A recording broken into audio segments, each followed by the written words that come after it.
So last week we did a lot of talking about the characters and the parts of a story, and one of the most important parts is the setting, which is what we're going to do today. The setting is where the story takes place. So there can be lots of different types of settings, and there can be lots of different ways to describe them. So let's have a look at some settings before you think of one for your story. So I have some here on my computer. Here's a setting that would be a bit of a dark and spooky woods, wouldn't it? Doesn't look like a very happy setting. What else is there? Oh, I think I've seen this one in a story before. It looks like a gingerbread house. The background of it all still looks a bit dark and spooky. Not a bright sunny day, is it? The gingerbread house looks happy, but not much else around it does. Oh, this is a nice sunny setting on a farm or a barn. You could definitely add some animals in there, couldn't you? What else is there? Oh, that's a bit of a classic one, a castle. I know characters that would be in a story like this. Lots of kings and queens and princesses and princes. Next one is a house, a wooden house. Still a sunny day. Could you change the background of this and make it though dark and spooky? Of course you could. It didn't need to be sunny. Important details to think about. Oh, I know who was in this story too. A beanstalk. But I wonder if you could have something else growing nice and tall other than a beanstalk. Could be anything. We need to use our imaginations. What could be growing up into the sky? I've also got here some books that we've looked at recently with all different settings in it. But I wanted to point something out to you. When you look through the book, now this book's got lots of different little pictures, but all of the settings in the background always have lots of little details. So look at the leaves that are on the ground, and there's a pine cone, some mushrooms. There's not a lot of white left in the background while they're searching through all this tall grass. Here's a good one. All the night sky is filled in. It's a dark night, I can tell. It's got lots of leaves and flowers and grass, trees, mountains.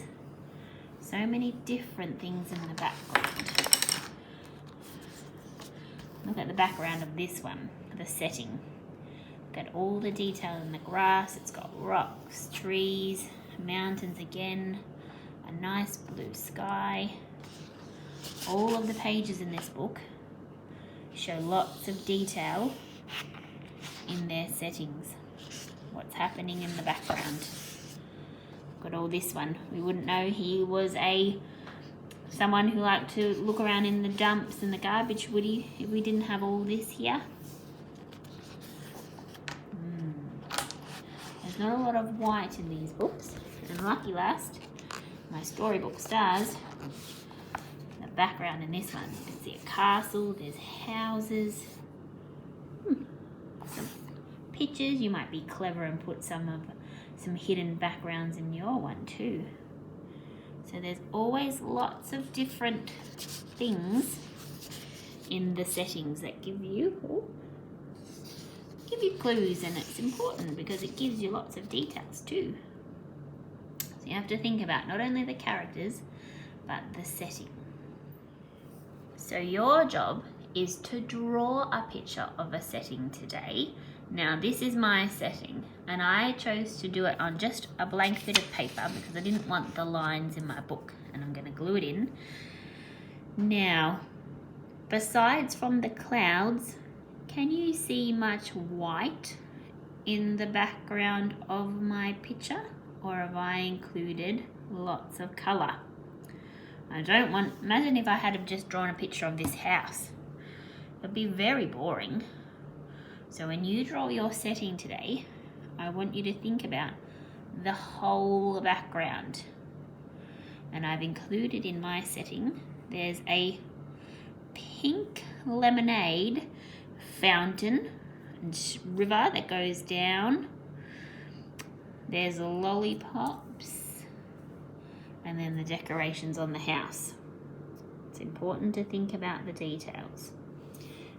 Alright, so you have to draw your own setting. Have a look through books if you need to.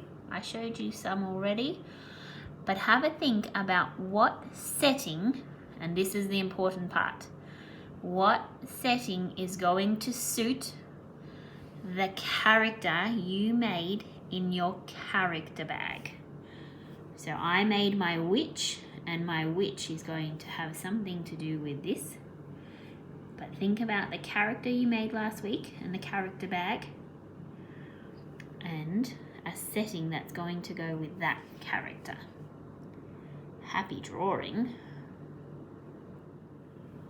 So I've stuck my setting into my book, and once you've drawn your setting and lots of details, I want you to think about how you could describe it. Now, I've divided my page up. I'm going to go through each of them. I left my adjectives box to last, and I'll tell you why. My next box, so I'm thinking, and I want you to think about your 5 senses. One of them is the things you see in your setting. So I write that I could see bright, colourful lollies, rolling green hills, and a delicious house. They're the things I can see. There's definitely more that you can see, but couldn't really fit much more in my box. Next, the things you hear, another sense. I can hear the pink lemonade river. Things you can touch. I could touch some soft grass, the hard lollies, rough dirt, and cold lemonade in the river. So remember, touch is about the textures and the things you can feel. The things I could smell if I was standing in that setting would be sweet lollies and something that I love the smell of, fresh cut grass. And the things I can taste. So this might be challenging for some people if they drew a picture of the woods, because you wouldn't be eating the dirt, would you? But in my setting, I could taste crunchy gingerbread, yummy lemonade, and mint candy canes.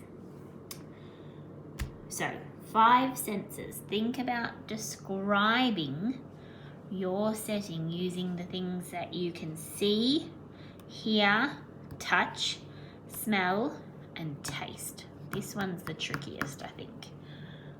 For some. For me, it was quite easy.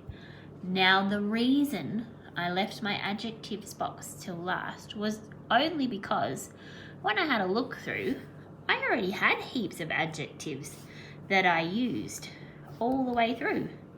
I underlined them.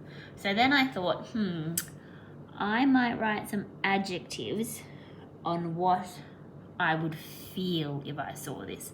So I would feel happy. It would be inviting. I'd feel invited to go in.